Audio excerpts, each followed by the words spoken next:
This channel does not promote any violent, harmful, or illegal activities. All content provided by this channel is meant for an educational purpose only.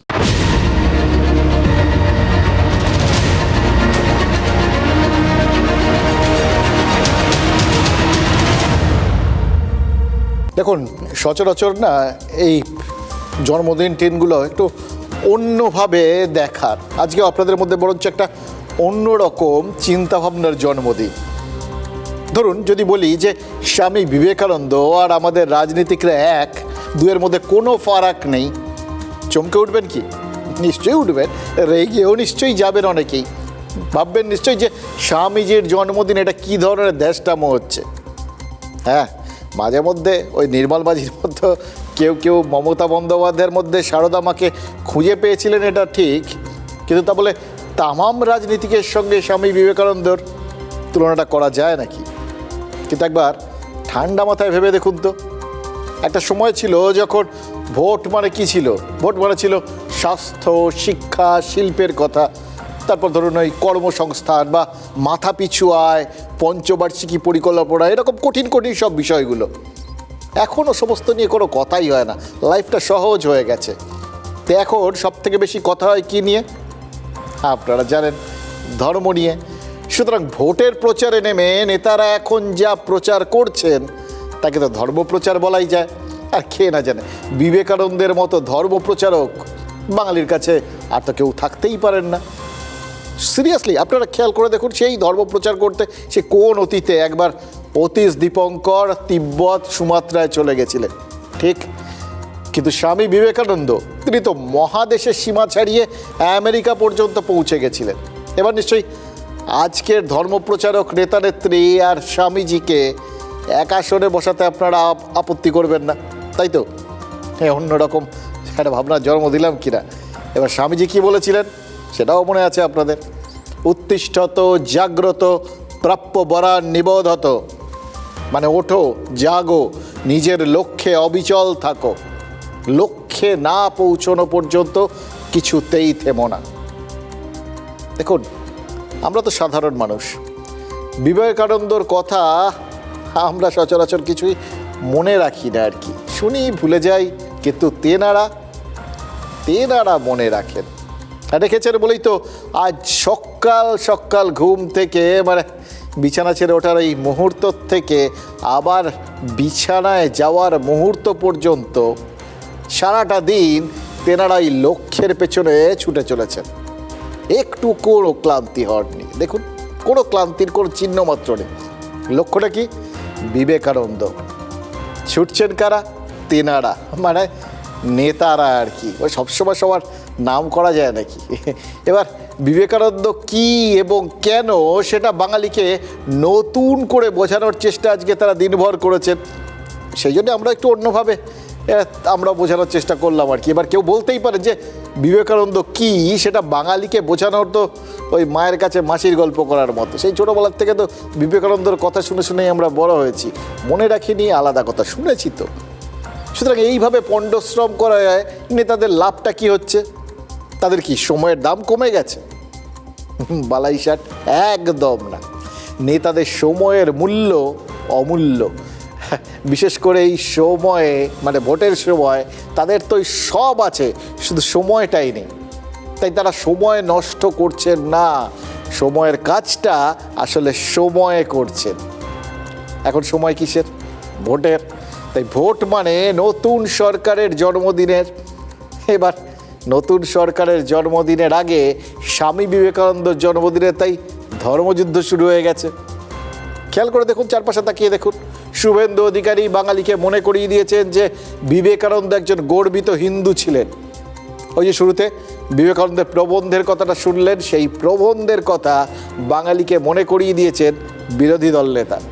ওঠো, জাগো, জাগ্রত হও, সাহস নিয়ে দাঁড়াও, মাথা উঁচু করে দাঁড়াও, সব অন্যায়ের প্রতিবাদ করো, নিজের অধিকার আদায় করো। আমি এই জায়গাকে অপবিত্র করতে চাই না, তুমি গর্ব করে বলো আমি হিন্দু। স্বামীজির উক্তিগুলোই এখানে চর্চিত হওয়া উচিত, উল্লেখ হওয়া উচিত। এটাই তো সমস্যা, যে যারা অর্ধ শিক্ষিত তারা স্বামীজির মূল মন্ত্রটাই জানলো না। রাজনীতি করার জন্য ধর্ম নয়, ধর্ম আত্মাকে শুদ্ধ করার জন্য। হ্যাঁ, মানে যেটা বলেছিলেন, বলার চেষ্টা করলেন ফিরহাদ হাকিম, সেটা এরকম হওয়া উচিত ছিল যে রাজনীতি করার জন্য ধর্ম নয়, রাজনীতি ধর্ম করার জন্য, এটাই হবে আর কি। দেখুন, বিবেকানন্দ কি ছিলেন? সেকুলার তো ছিলেন না। তাহলে কি ছিলেন? সহজ উত্তর, বিবেকানন্দ ছিলেন। তিনি অদ্বৈতবাদের প্রচারক ছিলেন, কিন্তু তা বলে সংকীর্ণ হিন্দুত্ববাদী ছিলেন না। তাই সেকুলাররাও অনায়াসে বিবেকানন্দর শরণ নেন, কিন্তু সেটা রাজনীতি, বুঝলে তো। এই যে শুভেন্দু অধিকারী আর ফিরহাদ হাকিম দুজনে মিলে প্রমাণ করে দিলেন যে দশচক্রে ভগবান ভূত হন, আর রাজনীতির চক্রে স্বামী বিবেকানন্দ হন সাম্প্রদায়িক। প্রথমে শুভেন্দু অধিকারী বললেন, বিবেকানন্দ নাকি বলেছেন, ওঠো জাগো, সাহস নিয়ে মাথা উঁচু করে দাঁড়াও, আর তারপর গর্ব করে বলো আমি হিন্দু। বাকি সব ঠিক আছে, এমনিতে কোনো সমস্যা নেই, ধরে নেওয়াই যায় যে শুভেন্দু অধিকারী যা মানে করেছেন সেটাই ঠিক।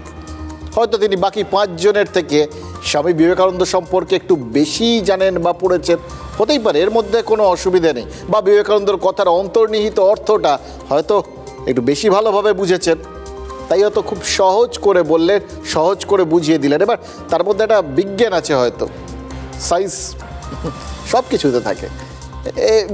বিজ্ঞানের ক্ষেত্রে, অঙ্কের ক্ষেত্রে একটা দেখবেন ইকুয়েশন, সমীকরণ বলে বিষয় আছে। সেই সমীকরণ যদি ধরেন, হয়তো এরকম ব্যাপারটা যে ভারতবর্ষ মানে হিন্দুস্তান আর ভারতবাসী মানে হিন্দু, তাই যদি হয় তাহলে ধরেই নেওয়া যায় যে সত্যিই তো স্বামী বিবেকানন্দ বলতে চেয়েছিলেন, ওই যেটা শুরুতে দেখালাম, আমি সগর্বে বলো, সদর্পে বলো আমি ভারতবাসী আমার ভাই। আসলে তিনি গর্ব করে নিজেকে হিন্দু বলতে চেয়েছেন ভারতবাসীর বদলে। হতেই পারে এরকম কথা। দেখুন বিবেকানন্দ কোথায় কোথায় কখন লিখে গেছেন, সত্যি সত্যি সবাই আমরা সব তো পড়িনি, সবটা জানিও না, হয়তো কোনো একটা লাইনে আছে, অথবা শুভেন্দু অধিকারী একটা ডিরেকশন করে নিয়েছেন, মানে সমীকরণ সমাধান করে নিয়েছেন। সেই জন্যই শুভেন্দু অধিকারী মুখে বলছেন, আর বাংলার বিজেপি আজ বিবেকানন্দর পাড়ায় তার জন্মদিনে যত পেরেছে পোস্টার লাগিয়ে দিয়েছে, আর সেই সব পোস্টারে গর্ব করে হিন্দুকে হিন্দু বলার পরামর্শ দিয়েছে। হতেই পারে বিবেকানন্দর কথার আগের পরের অংশ বাদ দিয়ে কোনো একটা বিশেষ অংশকে তারা নিজেদের মতো করে বুঝেছেন এবং বোঝাচ্ছেন, কিন্তু তাতে একটা সমস্যা আছে, সেটা ফিরহাদ হাকিম বুঝিয়ে দিয়েছেন। ফিরহাদ হাকিম বললেন ওই রাজনীতি করার জন্য ধর্ম নয়, কিন্তু আমরা কি বুঝলাম? রাজনীতি ধর্ম করার জন্য। সুতরাং এক্ষেত্রে শুধু শুভেন্দু অধিকারী বা বিজেপি ধর্মের রাজনীতি করবেন, এই ধারণাটা যদি কেউ করে বসে থাকেন, ডাহা ভুল ভেবেছেন। হ্যাঁ, এই ধারণাটা ফিরহাদ হাকিম তৈরি করিয়ে দিতে চেয়েছেন। ফিরহাদ হাকিম এক্ষেত্রে একা নন, তিনি ঝাঁকের নামটা কি? তৃণমূল কংগ্রেস। আজ সারাদিন ধরে তৃণমূল নেতারা কিন্তু বলেছেন বিবেকানন্দর হিন্দুত্ব আর বিজেপির হিন্দুত্ব এক নয়। শুভেন্দু অধিকারীরা যে হিন্দুত্ব নিয়ে গর্ব করেন করুন, কিন্তু সেটা যেন ওই বিবেকানন্দ বা রামকৃষ্ণদেবের হিন্দুত্বের সঙ্গে তারা মেলাতে না যান। এটাই তৃণমূল নেতারা যেভাবে পেরেছেন বুঝিয়ে দিয়েছেন, কিন্তু কেন বুঝিয়েছেন এটা জানাটা খুব গুরুত্বপূর্ণ। দেখুন, তৃণমূল বিবেকানন্দের হিন্দুত্ব আর বিজেপির হিন্দুত্বের মধ্যে ফারাক করেছে, তার কারণ আরে পুরো হিন্দুত্বটা যদি একই রকম হয়ে যায় তাহলে তাদের ভাগে কি থাকবে? তৃণমূল তো চায় বিজেপিকে এ রাজ্যে বহিরাগতদের জায়গায় ফিক্সড করে দিতে আর বিবেকানন্দের হিন্দুত্বের ভাগ নিতে। সুতরাং ওই চারপাশে বিজেপির পোস্টারের কথা বললাম না, তৃণমূলেরও কিন্তু যথাবিহিত পোস্টার ওই বিবেকানন্দর বাড়ির চারপাশে পড়ে গেছে। বিজেপি তো ভেজাল হিন্দু, হিন্দুত্বের আত্মা, হিন্দুত্বের স্পিরিট, যেটা রামকৃষ্ণদেব, স্বামী বিবেকানন্দ তুলে ধরে গিয়েছেন, সেখান থেকে তো বিজেপি শিফট করে বহুদূর চলে গেছে।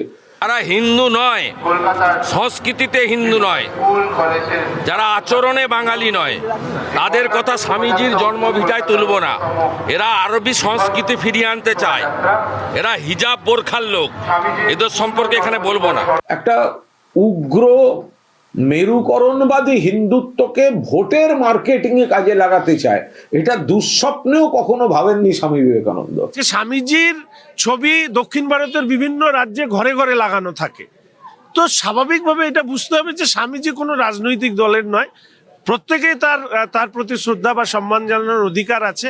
দেখুন, আপাত দৃষ্টিতে মনে হচ্ছে তো এতে বিজেপির ক্ষতি নয়, বরং লাভই হচ্ছে। যে সবাই এত হিন্দুত্ব হিন্দুত্ব করে বলছেন, বিজেপি হিন্দুত্বের কথা বললে তাদের পার্টি লাইন বা দলীয় শৃঙ্খলা মেনেই বলছে, এটা মনে হতে পারে।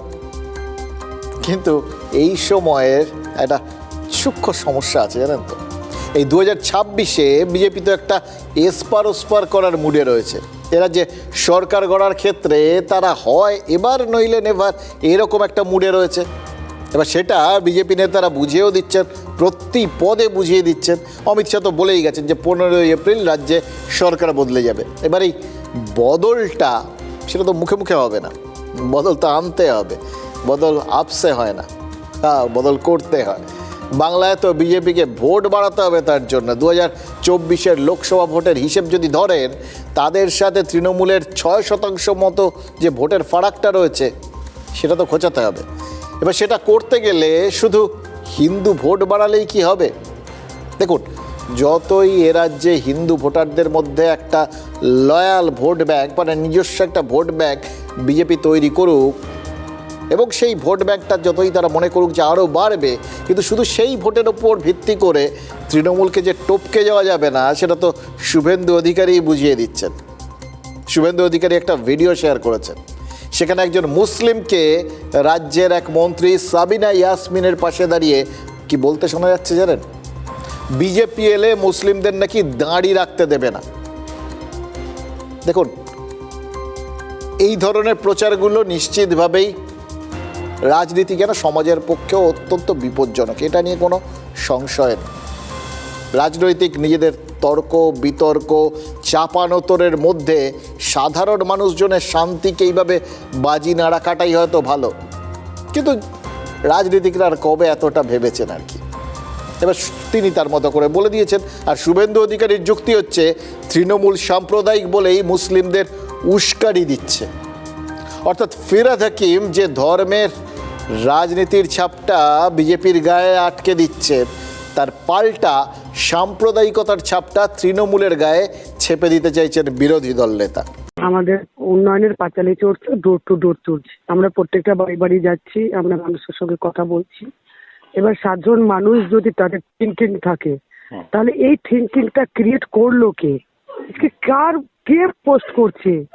যে 24 ঘন্টা উনি একজন সাধারণ মানুষ, উনি আমাদের দলেরও মানে নেতা মন্ত্রী কিছুই নয়, পোস্টেও নয়, কিছুই নেই, একটা সাধারণ মানুষ, উনি বক্তব্য রাখেন। এই রাজ্যে বিজেপি 70টা নাকি 72টা এমএলএ সিট আছে, 70 নাকি 72টা। আমি 70-72 জায়গা থেকে এক জায়গা থেকে কোনো মুসলমানের মুখ দিয়ে খবর পেলাম না যে হুজুর এখানে বিজেপিরা আমাদের প্রতি এই অত্যাচার করছে, এখানে বিজেপিরা আমাদের প্রতি এই অত্যাচার করছে। দেখুন, পরপর দুটো বক্তব্য শুনলেই বুঝতে পারবেন যে এই ধরনের প্রচারগুলো হয়তো সাধারণের মানুষের সামনে তুলে ধরাটা ঠিক নয়। রাজনৈতিক নেতা হিসেবে যদি ভোটের কথা বলেন, কাউকে ভোটে জেতাতে চান, এটা আপনার অধিকার, কিন্তু সেটা রাজনৈতিক বক্তব্য দিন না। এমন কোনো বক্তব্য কেন দেবেন যে বক্তব্যের পরিপ্রেক্ষিতে রাজ্যে যারা চিরকাল ভাই ভাই হয়েছিল, পারস্পরিক বন্ধুত্বপূর্ণ একটা সংস্পর্শে চিরকাল দিন কাটিয়েছে, তারা হঠাৎ করে এই ধরনের একটা মানসিকতায় বিশ্বাস্ত হয়ে যাবেন, এটা তো ঠিক না। না, সবাই তো তখন পাশের লোকটাকে খানিকটা সন্দেহের চোখে, ব্যাকা চোখে দেখবেন। এইখান থেকেই তো ফাটলটা সৃষ্টি হয়, এবং ফাটল যখন তৈরি হয় তখন কেউ ভালো থাকেন না। এইটা সব থেকে বড় কথা, এটা মাথায় রাখবেন। দেখুন, একটা সময় ছিল যখন এ রাজ্যে বিজেপি নেতারা বেশ দম্ভ নিয়েই বলতেন যে তাদের মুসলিম ভোট লাগবে না। কেন বলছি যে সবাইকে লাগে, সবাইকে একসঙ্গে চললে রাখলে তবেই সবার মঙ্গল। এটা কিন্তু টাইম টু টাইম রাজনীতিকরাও বোঝেন। ওই বললাম, বিজেপি নেতারা একটা সময় দম্ভ করে বলতেন যে তাদের মুসলিম ভোট লাগবে না, কিন্তু এখন কি সে কথা বলেন? দেখুন, বক্তব্য বদলে গেছে। বেশ কিছুদিন হলো বিজেপি বুঝিয়ে দিচ্ছে যে তারা মুসলিম ভোটও চায়, কিন্তু পায় না। কিন্তু পেলে নেবে না কেন? এবং পাওয়ার জন্য বা নেওয়ার জন্য তাদের চেষ্টার কোনো কসুর নেই। এবার সেদিক থেকে এটা যদি মুসলিমদের একটা কনফিডেন্স তৈরির চেষ্টা বলে ধরেন যে আমরা তোমাদের অচ্ছুত বলে মনে করি না, আমরাও তোমাদের আপন করে নিতে চাই, সুতরাং তোমরাও আমাদের আপন করে নাও, তাহলে সেই কনফিডেন্স তৈরির চেষ্টায় মালদার এই ভাইরাল ভিডিওটা তো আলপিন ফোটানোর মতো। ভাবছেন তো? তাহলে এটা শুভেন্দু অধিকারী পোস্ট করলেন কেন? করলেন কারণ তিনি কাঁটা দিয়ে কাঁটা তুললেন। রাজ্যের মন্ত্রীর পাশে দাঁড়িয়ে যেহেতু এই বক্তৃতা, তাই তিনি লিখলেন কারা আসল সাম্প্রদায়িক সেটা এবার বাংলার মানুষ বিচার করুক। আসলে সবাই সাম্প্রদায়িকতারই তো প্রচার করছেন, নিজেদের মতো করে করছেন সবাই। সেক্ষেত্রে পাকে চক্রে শুভেন্দু অধিকারী সাম্প্রদায়িকতার সমালোচনা বা নিন্দে করার ছল করে ধর্মের রাজনীতিকেই প্রাসঙ্গিক করে দিলেন। সেদিক থেকে দেখলে তার এই ভাইরাল ভিডিওটা তৃণমূলের বিরুদ্ধে ব্যবহার করার জন্য একটা বিজ্ঞাপন। ঠিক যেরকম আজ যার জন্মদিন সেই বিবেকানন্দকে নিয়ে ওই বললাম বিজ্ঞাপনের প্রতিযোগিতা চলল, মুখ ঢেকে যায় বিজ্ঞাপনে। কলকাতায় সাবজির পাড়ায় যারা আজ গেছিলেন বা যারা বিবেকানন্দের ওই পৈতৃক ভিটেতে তার জন্মদিনে যাবেন ভেবেছিলেন, তারা শুধু ওই বিবেকানন্দের ভিটে বাড়ি দেখেননি বা দেখার মানে চিন্তা করলেও যা দেখেছেন সেটা হচ্ছে মানে না চাইলেও যেটা দেখেছেন আর কি, সেটা তৃণমূল আর বিজেপির বড় বড় হোর্ডিং। তৃণমূলের হোর্ডিংগুলোতে স্থানীয় বিধায়ক, সাংসদ, তৃণমূল নেত্রী, তৃণমূলের সাধারণ সম্পাদক সবার ছবি টবি ছিল। এবার বিজেপির ওখানে সেইভাবে ছবি ছিল না, কিন্তু লেখা ছিল LOP social media team. LOP মানে লিডার অফ অপোজিশন, বিরোধী দল নেতা। এবার শুভেন্দু অধিকারীর ব্যক্তিগত সোশ্যাল মিডিয়া টিম থেকেই পোস্টার লাগানো হয়েছে কিনা, এবং যদি লাগানো হয়ে থাকে তাহলে সেটা শুধু তার ব্যক্তিগত উদ্যোগ বলে ধরে নেওয়া যায় কিনা সেটা ভাবছেন তো? সেটা তারা তাদের মতো করে ভাবছেন, তারাও তাদের মতো করে ব্যাখ্যা করছেন, কিন্তু মোদ্দা কথাটা তো এটাই, আজ তার জন্মদিনে বিবেকানন্দের মুখ ঢেকে গেল বিজ্ঞাপনে। যে বিবেকানন্দ মানবতার প্রচার করেছিলেন তাকে নিয়ে রাজনীতির প্রচার হলো, আর প্রমাণ হলো এই মুহূর্তে সবার ওপর রাজনীতি সত্য, তাহার ওপরে কিচ্ছু নাই। সে বিবেকানন্দই যতই তার সেই প্রতিষ্ঠিত ওই মিশনকে রাজনীতির থেকে দূরে থাকতে বলে যান, রাজনীতি তার থেকে দূরে থাকবে না। আপনি ফাঁদকে এড়ানোর চেষ্টা করতে পারেন, কিন্তু ফাঁদ যদি আপনাকে তাড়া করে আপনি কোথায় যাবেন? তাই সকালে শুভেন্দু অধিকারী, দুপুরে অভিষেক বন্দ্যোপাধ্যায়, আর মাঝখানে দুই দলের বিভিন্ন ছোট বড় মেজো শিখি বিভিন্ন শ্রেণীর নেতা আজকের দিনে স্বামীজির স্মরণ নিলেন। এবং আজকের পর যথারীতি এটা নিশ্চিত থাকুন ভুলেও যাবেন।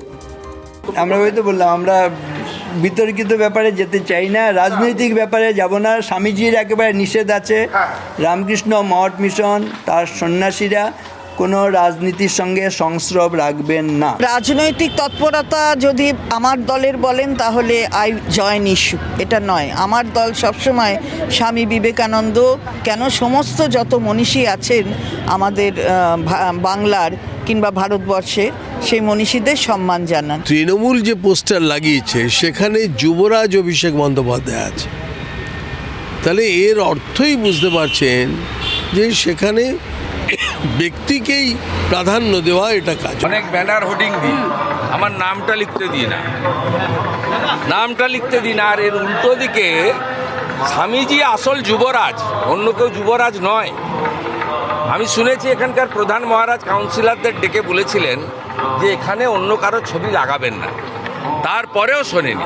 স্বামী বিবেকানন্দকে বিজেপির নেতা সুকান্ত মজুমদার বলছে অজ্ঞ বামপন্থী প্রোডাক্ট। এই বিজেপি নেতা 2019 সালে এই বিজেপির নেতারা কর্মীরা ঈশ্বরচন্দ্র বিদ্যাসাগরের মূর্তি ভেঙেছিলেন। শ্রদ্ধেয় বঙ্কিমচন্দ্র চট্টোপাধ্যায় না, সম্মানীয় বঙ্কিমচন্দ্র চট্টোপাধ্যায় না, অমিত শাহ এসে বলছে রবীন্দ্রনাথ সান্যাল। রবীন্দ্রনাথ ঠাকুরের পুরো নামই জানে না, তার জন্মস্থান জানে না। মানুষকে এগুলো বলতে হবে, বোঝাতে হবে। হেথায় সবারে হবে মিলিবারে আনত শিরে এই ভারতের মহামানবের সাগর তীরে। আমরা এটাই বলবো। দেখুন, বিবেকানন্দ অনেক কিছু বলেছিলেন, যেটা যেটা শুভেন্দু অধিকারী বলেছিলেন, যতই নিজের মতো করে ব্যাখ্যা করে বলুন, সে কথাটাও একটা সময় তিনি বলেছিলেন, কিন্তু তারও একটা প্রেক্ষিত ছিল। ওই জন্য বললাম, আগে পিছে সব কিছু ভুলে কোনো কিছু বলা হয়তো ঠিক না। বিবেকানন্দ তিনি ওই শিকাগোর থেকে ফেরার পর মাদ্রাজ, চেন্নাই, হ্যাঁ এখন চেন্নাই তখন মাদ্রাজ, সেখানে তার একটা বক্তৃতায় বলেছিলেন, জানেন এই কথাটা বলেছিলেন কিসের পরিপ্রেক্ষিতে? হিন্দুত্ব নিয়ে, হিন্দু হিসেবে গর্ব করার কথা। কি কোন ক্ষেত্রে বলেছিলেন? প্রত্যেককে তার নিজের পরিচয়, নিজের ধর্ম নিয়ে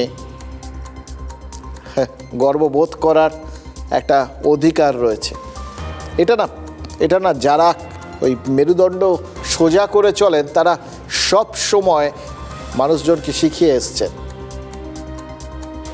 স্যার আশুতোষ একবার বলেছিলেন, জানেন, আপনার মধ্যে যদি 25 পয়সার কোনো বস্তু থাকে, তবে তার জন্য অহং বোধ করুন। এই অহংটা আসলে আত্মবিশ্বাস। যে জিনিসটা যদি না থাকে, আপনি হীনমন্যতায় ভুগবেন। নিজে যা, সেটাকে লোকানোর তো কোনো প্রয়োজন নেই। এবং সেটা বোঝাতে গিয়েই স্বামীজি হয়তো বলেছিলেন যে আমি হিন্দু, গর্বিতভাবে বলতে পারেন আমি হিন্দু। কিন্তু তার মানে একই সঙ্গে সমস্ত সম্প্রদায়ের সমস্ত মানুষকে একই বার্তা দেওয়া যে আপনি আপনার নিজের ধর্মটাকে নিয়ে লজ্জা করবেন না। এটাই হচ্ছে শিক্ষা। কিন্তু সেটাকে যে যার মতো করে একটা ব্যাখ্যা করে তো নিতেই পারেন। রাজনীতির মতো করে ব্যাখ্যা করবে, সাজিয়ে নেবে, সেটাতে কোনো তো আপত্তি নেই। ওই জন্য বললাম, ওই সাধলে জামাই খায় না কাঁঠাল, ভুচরো নিয়ে টানাটানি, একটা কথা আছে না? মরার পর বিবেকানন্দকে নিয়ে যত আধিক্যতা। আমেরিকায় গিয়ে বিবেকানন্দর নামে কুৎসা ছড়িয়েছিলেন ব্রাহ্ম সমাজের নেতা প্রতাপচন্দ্র মজুমদার। বিবেকানন্দকে চরিত্রহীন, মদ্য, প্রতারক, ফেরারি আসামি, কি বলেননি, সব কিছু প্রচার করেছিলেন। এই বালি পুরসভা, এরা ওই বেলুড় মঠের ওপর বিনোদন কর বসিয়েছিল, ওটা নাকি বাগান বাড়ি, আর ওখানে নাকি সাধুরা মোচ্ছব করেন। অথচ দেখুন, আন্তর্জাতিক স্বীকৃতি মেলার পর বাঙালির বিবেকানন্দকে নিয়ে কি পরিমাণ আধিক্যতা হয়েছে।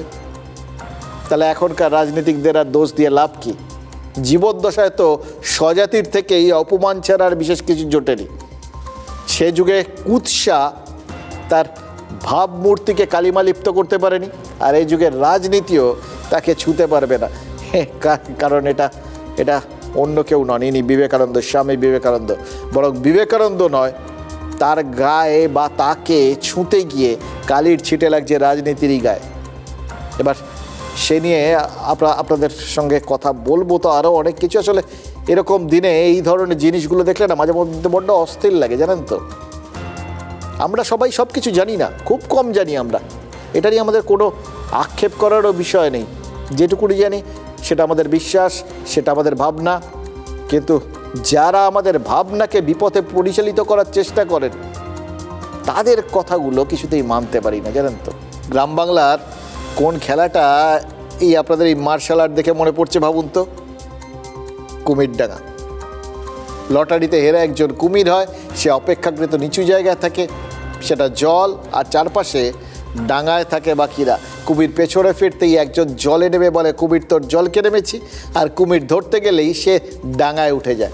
সোজা কথায় সে কুমিরকে টিজ করে, ওই একবার পাটা ছোঁয়ায় আর ওই ধরি মাছ না ছুঁই পানির মতো করে ছিটকে উঠে চলে আসে। ভাই, এটাও আমার যেমন বেনি তেমনি রবে, জল ভিজাবো না, এটাও বলে গান গাইতে পারে।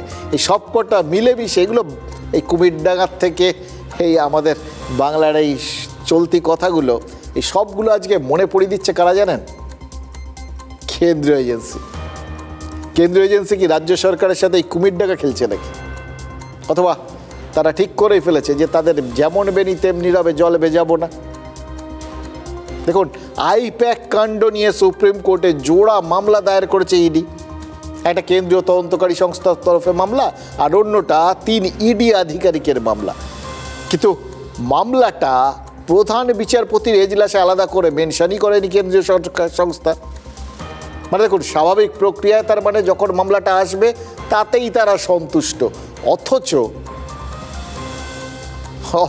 আপনারা সবাই জানেন যে এই মুহূর্তে সুপ্রিম কোর্টে যে পরিমাণ মামলার ভিড়, তাতে যদি আলাদা করে এটাকে মেনশন না করা হয়, এই মামলা কবে উঠবে তার কোনো ঠিক ঠিকানা নেই। এটা কখন হয়? যখন সেই মামলাটা নিয়ে খুব তড়িঘড়ি কিছু করার দরকার না থাকে। অথচ দেখুন, গত কয়েকদিন থেকে যা যা দেখছিলেন, এই ইডি বনাম রাজ্য সরকার, ওই প্রতীক জৈনের বাড়িতে ইডি হানা দেওয়ার পর, মুখ্যমন্ত্রী চলে যাওয়ার পর থেকে আজকে পর্যন্ত একটা অদ্ভুত একটা গুরুত্বপূর্ণ ঘটনা ঘটছে। একটা প্রবল টানাপোড়েন, কী হয় ভাব ছিল কিনা।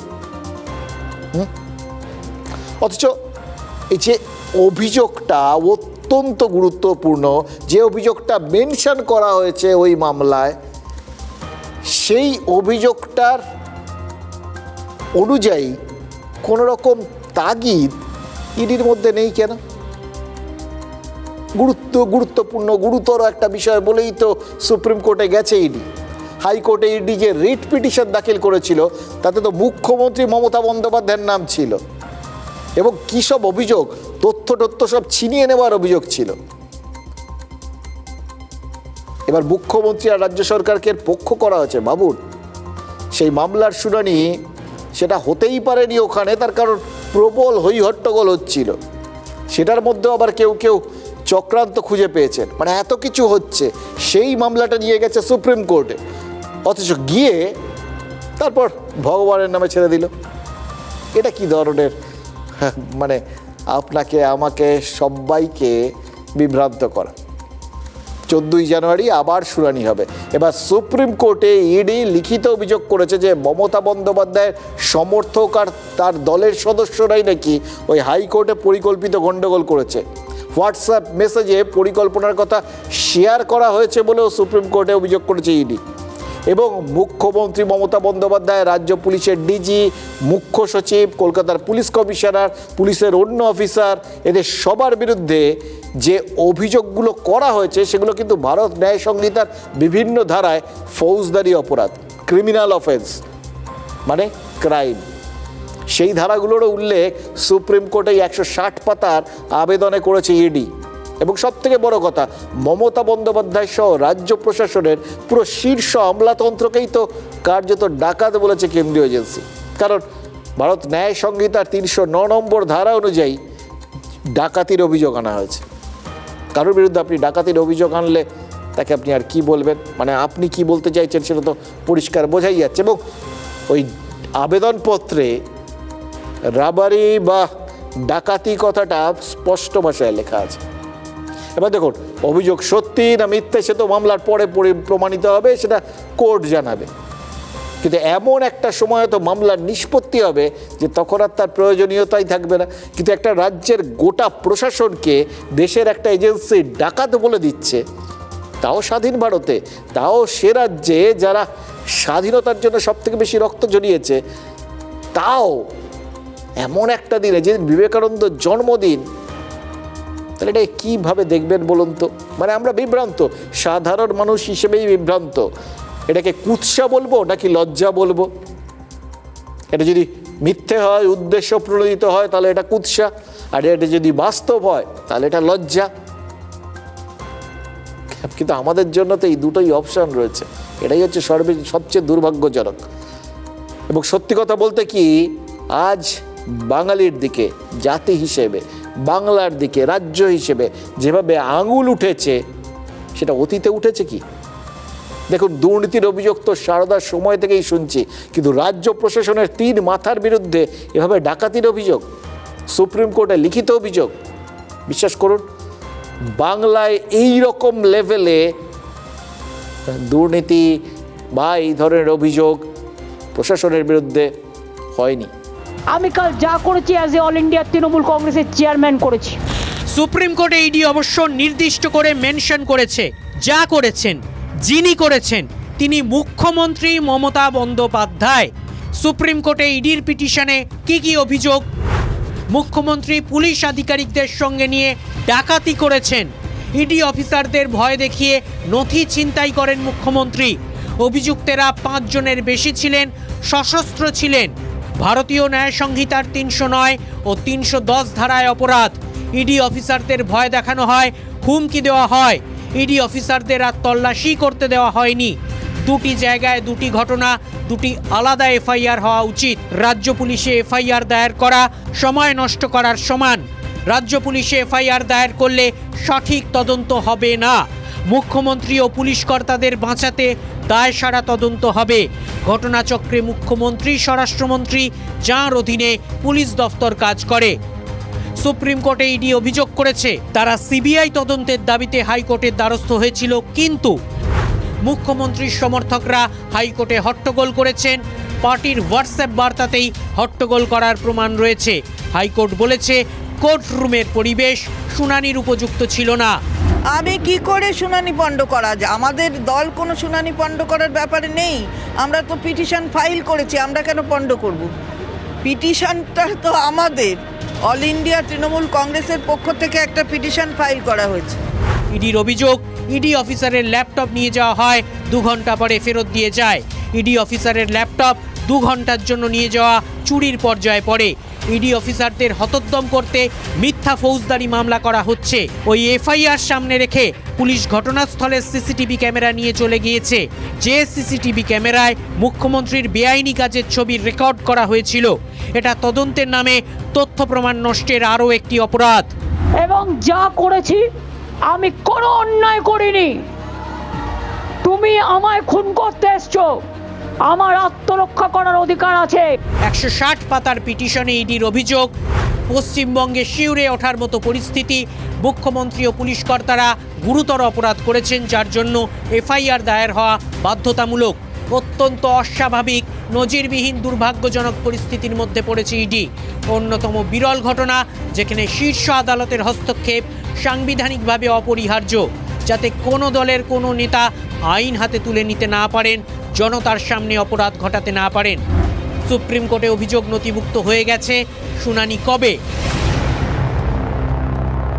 দেখুন, সুপ্রিম কোর্টে ইডি 2টি মামলা দায়ের করলো কেন সেটা ভাবছেন তো? কেন্দ্রীয় এজেন্সি একটা মামলা যদি দায়ের করতো তাহলেই তো হয়তো হতো। এটাই তো আপনার আমার কাছে সোজা সাপটা হিসেব। কিন্তু ইডির 3 আধিকারিক আলাদা করে আবার অভিযোগ করলেন কেন? কারণ ব্যালেন্স করতে হবে তো। মমতা বন্দ্যোপাধ্যায় নিজে আলাদা করে তো 2টো অভিযোগ দায়ের করেছেন, এবং রাজ্য পুলিশ বেশ তৎপরতার সঙ্গে তার তদন্ত করছে। ওই আবাসন, ওই অফিস, মানে প্রতীক জৈনের আবাসন, প্রতীক জৈনের অফিস, সেখান থেকে সিসিটিভি ফুটেজ সংগ্রহ করেছে। এবার ইডি সুপ্রিম কোর্টে অভিযোগ করেছে যে রাজ্য পুলিশ এফআইআরকে সামনে রেখে ঘটনাস্থলের যে ফুটেজ নিয়ে গেছে এবং ওখানকার মানে যে আবাসনে প্রতীক জৈন থাকেন সেখানকার বাসিন্দাদের সাথে কথা বলা শুরু করেছে। এই জায়গাটা তারা কোথাও গিয়ে একটুখানি প্রমাদ গুনছেন আর কি। এখানে মামলাটা দ্বিমুখী। মমতা বন্দ্যোপাধ্যায়ের অভিযোগ যে তার দলের ওই তথ্য চুরি করতে এসেছিল ইডি, আর ইডির অভিযোগ কয়লা কেলেঙ্কারির তদন্তে যে তথ্য প্রমাণ তারা ওখান থেকে জোগাড় করতে গেছিল সেগুলো নষ্ট করা হয়েছে, কেড়ে নেওয়া হয়েছে।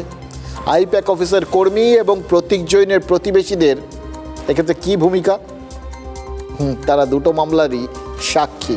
যেরকম ওই সিসিটিভি ফুটেজ 2টো মামলারই প্রমাণ, মানে কমন আর কি। তাদের পুলিশ জিজ্ঞাসাবাদ করলে ইডি এবার বলতেই পারে যে বাসিন্দারা যাতে মুখ্যমন্ত্রী এবং রাজ্য পুলিশের শীর্ষ কর্তাদের বিরুদ্ধে মুখ খুলতে না পারেন, তাই তাদের হয়তো জিজ্ঞাসাবাদের নামে অন্য কিছু করা হচ্ছে। এবার ভাবুন, এই টানা পড়েনে আবাসনের বাসিন্দাদের মনের অবস্থাটা খেয়াল করে দেখুন তো।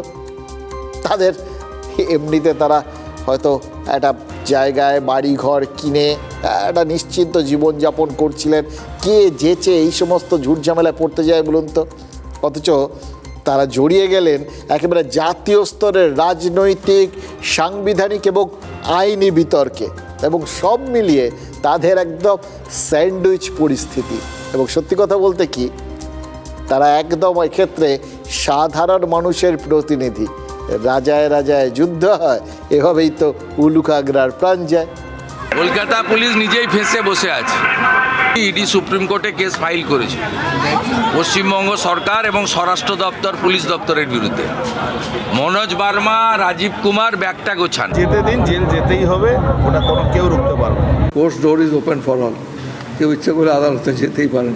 তাও আমি তো মনে করি যে মাননীয় মুখ্যমন্ত্রী সঠিক কাজ করেছেন। আসলে মাননীয় মুখ্যমন্ত্রী নিজের ফেস সেভ করার জন্য পুলিশকে দিয়ে নানান কিছু তৈরি করতে চাইছেন ইডি আধিকারিকদের বিরুদ্ধে। আমি জানি না ইডি কি অভিযোগ করছে, কিন্তু যদি অন্য বাসিন্দাদের কাছে যেয়ে থাকে ওই আবাসনে, তাহলে সেটা তারা বলবে, কারণ এগুলো হচ্ছে ইন্ডিভিজুয়াল বলার ব্যাপার।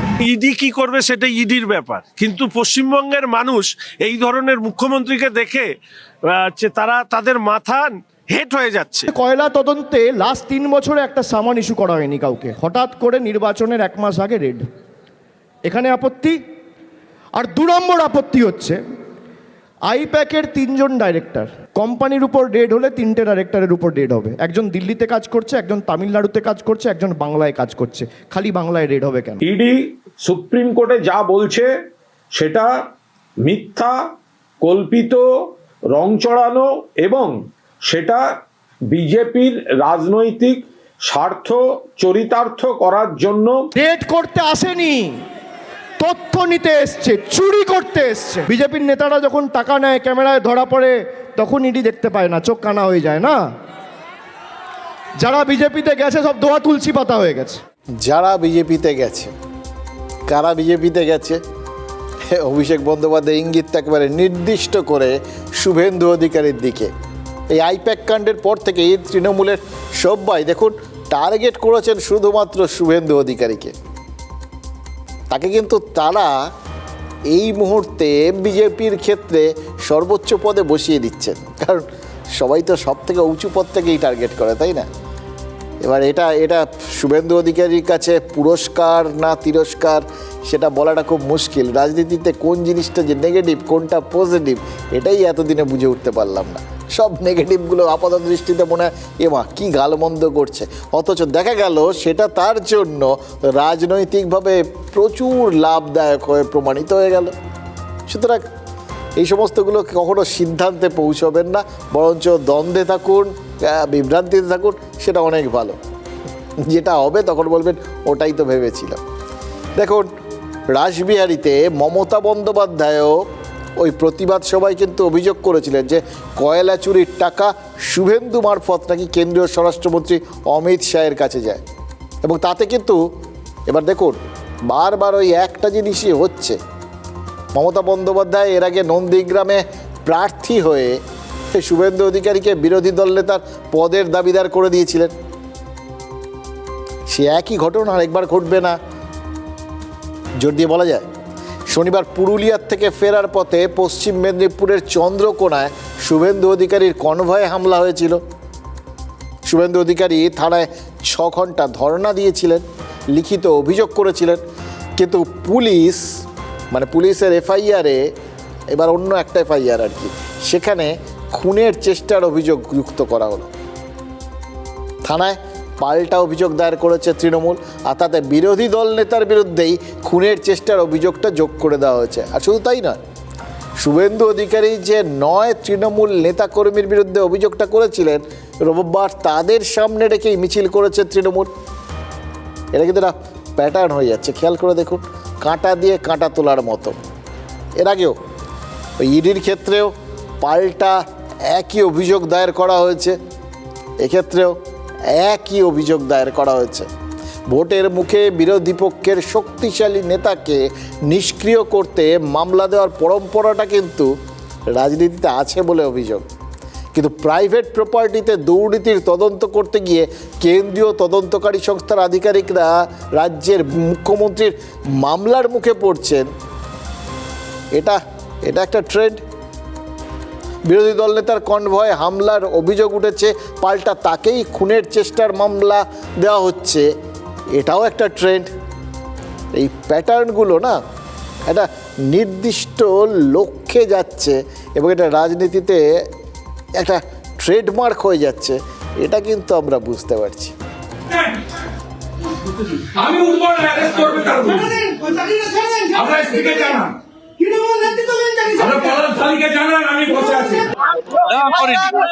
$109 লাগাইনি, করিনি।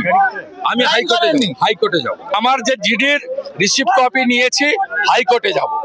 ভোরবেলা আমি এই দীর্ঘ 6 ঘন্টার ধর্ণা আপাতত প্রত্যাহার করলাম। দেখুন, কালকে কমপ্লেন্ট হয়েছে, উভয় পক্ষেই কমপ্লেন্ট হয়েছে। আমরা এখনো ইনভেস্টিগেশনে আছি, যেহেতু কালকেই রাতে ঘটনা ঘটেছে, আমরা ইনভেস্টিগেশন করে দেখে নেব। জয় বাংলা স্লোগান শুনেই যদি এদের আত্মারাম খাঁচা ছাড়া হয়ে যায়, লেলিয়ে দেওয়া হয় কেন্দ্রীয় বাহিনীকে, তো কেন্দ্রীয় বাহিনী ওসব বুঝতে পারেনি, যারা বিজেপির পতাকা হাতে ছিল তাদেরকেই ধরে পিটিয়ে দিয়েছে। আর এই ড্যামেজ কন্ট্রোল করতে তারপর চন্দ্রকোনা ওখানে গিয়ে পুলিশ ফাঁড়িতে গিয়ে নাটক হয়েছে।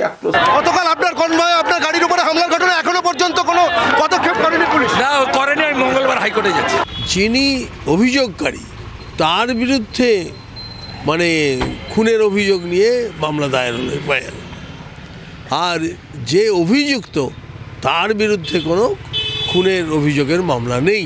এর বাইরেও একটা পুলিশ আছে, সেই পুলিশের ভেতরে থেকেও এই সরকারের এই কাজকর্মের প্রতি ঘেন্না প্রকাশ করছে। নিশ্চিতভাবে তারা তাদের জায়গায় দাঁড়িয়ে যতটুকু করার তারা করবে। শঙ্কর ঘোষের বক্তব্যটা বেশ কুশালী বক্তব্য, মানে একটা ওই ডিভাইড অ্যান্ড রুল যদি করা যায়, একটু আশাবাদী হয়ে একটা চেষ্টা করলেন আর কি। অন্তত পুলিশের মধ্যে যদি একটু ভাঙনের বার্তা দেওয়া যায় তাহলে হয়তো তাদের পক্ষে সুবিধা হবে। এই যে শুভেন্দু অধিকারী বললেন যে তার ওপর হামলার ঘটনায় তিনি চেয়েছিলেন খুনের অভিযোগটাকে, খুনের ধারাটাকে, চেষ্টার ধারাটাকে যোগ করা হোক, সেটা করা হয়নি। অথচ যারা তার বিরুদ্ধে অভিযোগ করলো তারা খুনের চেষ্টার ধারা দিয়ে দিল এবং সেটা পুলিশ নিয়ে নিল।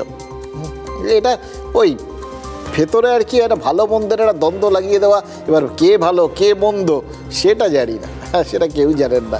সেটা যে দেখে তার পক্ষের লোক ভালো, অন্য পক্ষের লোক খারাপ, এইভাবেই পুরো ব্যাপারটাকে তারা ব্যাখ্যা করার চেষ্টা করেন। দেখুন, গত জুলাই মাসে ইন্ডিয়া উইকের একটা বৈঠকে যোগ দিয়েছিলেন অভিষেক বন্দ্যোপাধ্যায়, মনে আছে আপনাদের? সেখানে তিনি কেন্দ্রের বিরুদ্ধে স্কোয়ার ফর্মুলার অভিযোগ তুলেছিলেন।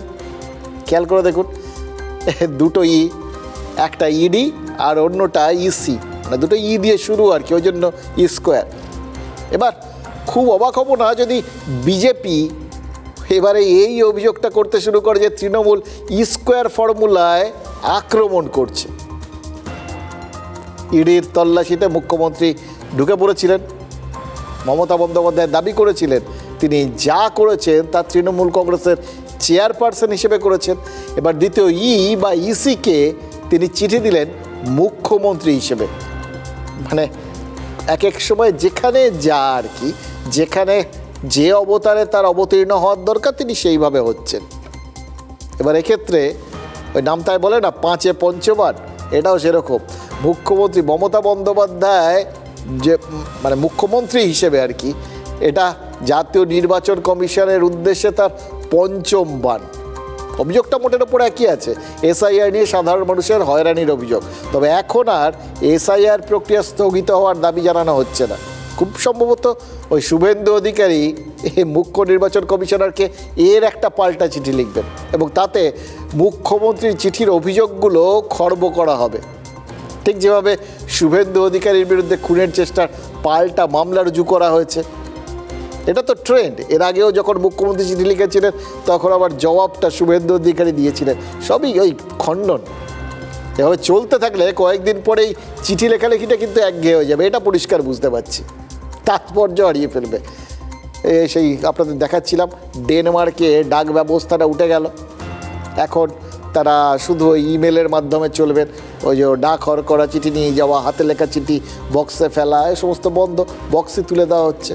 ঠিক সেই রকম এখানে ওরকম চিঠি লেখালেখির বিষয়টাই জাস্ট ভ্যানিশ হয়ে যাবে, কারণ তাৎপর্য থাকবে না। তো তাৎপর্য যদি না থাকে, অভিঘাত যদি না থাকে, কেউ পণ্ডশ্রম করে না। দেখুন, বাম জমানায় তৎকালীন কেন্দ্রীয় স্বরাষ্ট্রমন্ত্রী পি চিদাম্বরমের সাথে মুখ্যমন্ত্রী বুদ্ধদেব ভট্টাচার্য যেরকম একটা পত্রযুদ্ধ হয়েছিল, মনে আছে আপনাদের? চিদাম্বরমের অভিযোগ ছিল জঙ্গলমহলে মাওবাদী মোকাবিলায় বেআইনি হাড়মাত ক্যাম্প হয়েছিল। এই হাড়মাত শব্দটা, এই শব্দটা একটা শব্দের ব্যবহার নিয়ে বিতর্ক একদম তুঙ্গে উঠেছিল। সেটা তারপরে যথারীতি কালের নিয়মে ধামাচাপা পড়ে গেছে। কিন্তু একইভাবে তো ওই কমিশন রাজ্য দ্বন্দ্বটাও ক্রমশ কিন্তু একঘেয়ে হয়ে যাচ্ছে। হয়তো আইপ্যাক কাণ্ড সব কৌতূহল শুষে নিয়েছে বলেই এসআইআর নিয়ে হয়তো আগ্রহটা একটু যেন কমতির দিকে বলে মনে হচ্ছে। সবই তো তুল্যমূল্য বিচারে হয়।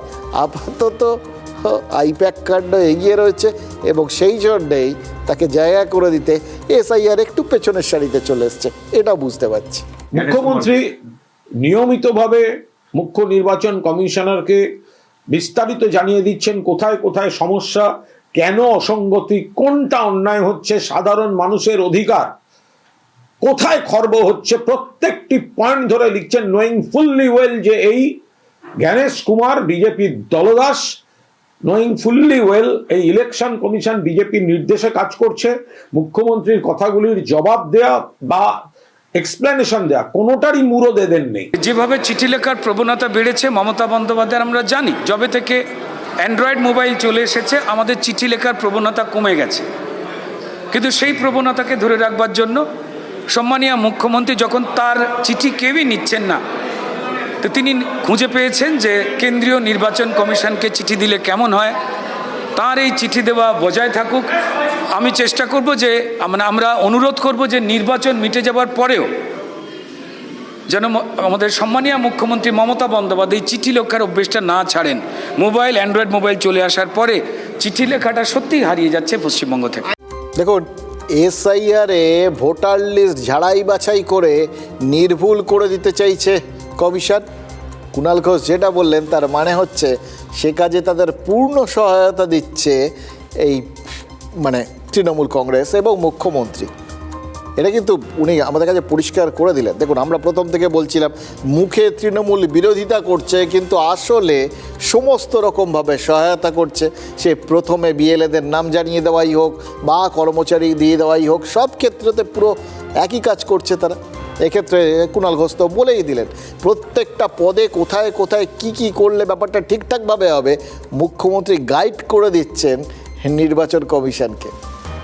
এটা মাঝে মধ্যে রাজনৈতিক নেতারা ধরিয়ে দেন বলে আমরা বুঝতে পারি, আর না হলে বুঝতে পারি না, আমরা অন্যরকম ভাবি।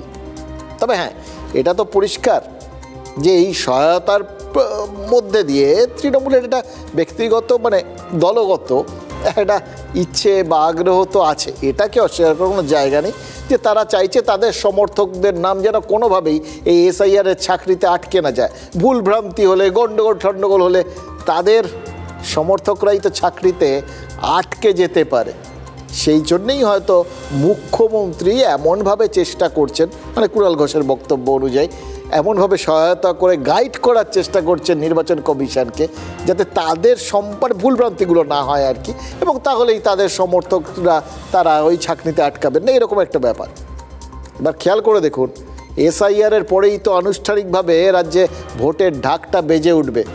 আর ভোট আসলেই এ রাজ্যে গত 2 দশকে কিছু নাম যেগুলো বেশি করে সামনে চলে আসে, সেই নামগুলো আবার আসতে শুরু করবে। কোন নাম? আপনারা জানেন, গত 2 দশকে সব থেকে বেশি আলোচিত দুটো নাম, দুটো শব্দ হচ্ছে সিঙ্গুর আর নন্দীগ্রাম। রাজ্যের শেষবারের পট পরিবর্তনে একদম কেন্দ্রে ছিল এই 2 নাম, অথচ গত 2 দশকে এই দুটো জায়গারই কিন্তু কোনো বদল হয়নি। হয়তো এই যে একরকম রেখে দিলে প্রত্যেকবার নতুন করে সামনে তুলে নিয়ে আসলে লোকজনের চিনতে অসুবিধা হবে না, সেই জন্য এই দুটো জায়গার কিন্তু কোনো পরিবর্তন করা হয়নি। এটা হতে পারে, কিন্তু তারপর দেখুন এই দুটো জায়গা, এই ধরুন চিঠির কথা বললাম, চিঠি, চাপানুতর, এই সমস্ত চলতে চলতে মাঝে মধ্যে একঘেয়ে হয়ে যায়, কিন্তু এই দুটো নামের কোনো বদল নেই। এদের ঘিরেই কিন্তু প্রত্যেকবার ভোট এলে রাজ্যের রাজনীতিটা ঘুরপাক খেতে থাকে। নন্দীগ্রামে শিল্পের প্রস্তাব, সেটা তো মাটি ছুঁতেই পারেনি, কিন্তু সিঙ্গুরের প্রসঙ্গটা আবার একটু অন্যরকম। তাই সিঙ্গুরের পলিটিক্সটাও খানিকটা আলাদা। একটা অদ্ভুত জায়গা, জানেন, রাজ্য রাজনীতিতে সিঙ্গুর একটা অদ্ভুত ধাঁধা বলতে পারেন, একটা ঐতিহ্য বলতে পারেন, কীভাবে দেখবেন আপনাদের বিষয়, কিন্তু এটা একটা ব্যতিক্রমী জায়গা, যেখানে এক কথায় রাজ্যের শিল্পায়নের বিজ্ঞাপন আর একই সঙ্গে শিল্পায়নের বা শিল্প সম্ভাবনার পাতাল প্রবেশের বিজ্ঞাপন, দুটোই একই সঙ্গে ওখানে স্মারক স্তম্ভ হয়ে দাঁড়িয়ে রয়েছে। মানে দুটো পরস্পর বিরোধী জিনিস কি করে একই জায়গায় একই সঙ্গে অবস্থান করতে পারে, তার যদি একটা বিরল কোনো ব্যতিক্রমী কোনো জায়গা থাকে, সেটা হচ্ছে সিঙ্গুর। সিঙ্গুরের কথা উঠলেই তাই রাজনীতি অটোমেটিক্যালি চলে আসে। ভোটমুখী বাংলায় আজ সেই রাজনীতিরাই তো আবার মুখ্যমন্ত্রী টেনে আনলেন। তবে অন্য প্রসঙ্গে, সমীর পুততুণ্ডের মৃত্যুতে শোক বার্তায় একথা ঠিক, সিঙ্গুর পর্বে মমতা বন্দ্যোপাধ্যায়ের সাথে কাঁধে কাঁধ মিলিয়ে লড়াই করেছিলেন সিপিআইএম ছেড়ে বেরিয়ে আসা সমীর পুততুণ্ড। শোক বার্তায় নিজের স্বজন হারানোর অনুভূতির কথাটাও লিখেছেন মুখ্যমন্ত্রী। সিঙ্গুর নন্দীগ্রামে একসঙ্গে কাজ করার কথাটা শেয়ার করেছেন। আসলে বাম আন্দোলন থেকে আসা নেতাকে নিয়ে মমতা বন্দ্যোপাধ্যায়ের এরকম আন্তরিক শোক বার্তা, এটা হয়তো যদি আপনি ব্যক্তিগতভাবে দেখেন, ব্যক্তিগত সম্পর্কের নিরিখে যাচাই করেন, এটা হয়তো স্বাভাবিক বলে মনে হবে। কিন্তু রাজনীতির দিক থেকে যদি দেখেন, তাহলে কিন্তু জল্পনা মনে হবে উস্কে যাচ্ছে। এটা কি নেহাতি নিছক একটা শোক বার্তা, নাকি এর মাধ্যমে বামেদের প্রতি বার্তা দিতে চেয়েছেন মমতা বন্দ্যোপাধ্যায়? মনে করিয়ে দিতে চাইছেন যে বাম হয়েও সমীর পুততুণ্ড মমতা বন্দ্যোপাধ্যায়কে দূরে রাখেননি, বরং কাছে গেছিলেন। মানে ঘুরিয়ে কি এটা কাছে আসার বা কাছে টানার বার্তা? বামেদের কিন্তু সেই অর্থে অদ্ভুতভাবে এখন বাজার দর বাড়ছে। এই দেখুন, বিজেপির নেতারাও ঘুরিয়ে তাদের বার্তা দিচ্ছেন কাছে এসো কাছে এসো। আবার মমতা বন্দ্যোপাধ্যায়ও কি ঘুরিয়ে বার্তা দিলেন? আবার দেখুন, কে কাকে যে কাছে টানার বার্তা দিচ্ছে, বাট সবাই এখন কাছে টানতে চাইছে, বেসিক্যালি ভোটারদের কাছে টানতে চাইছে সবাই, এটাই হচ্ছে নিয়ম। কিন্তু মাধ্যমটা একটু অন্য কাউকে বলে আরেকজনকে বার্তা দেওয়া। এই যেরকম বিজেপিকে দেখছি আমরা সিঙ্গুরের টাটাদের ফিরিয়ে আনার বার্তা দিতে দেখছি, এটাও একটা কিন্তু বার্তা। বারবার নন্দীগ্রাম আন্দোলনকে নিজের বলে দাবি করছেন শুভেন্দু অধিকারী।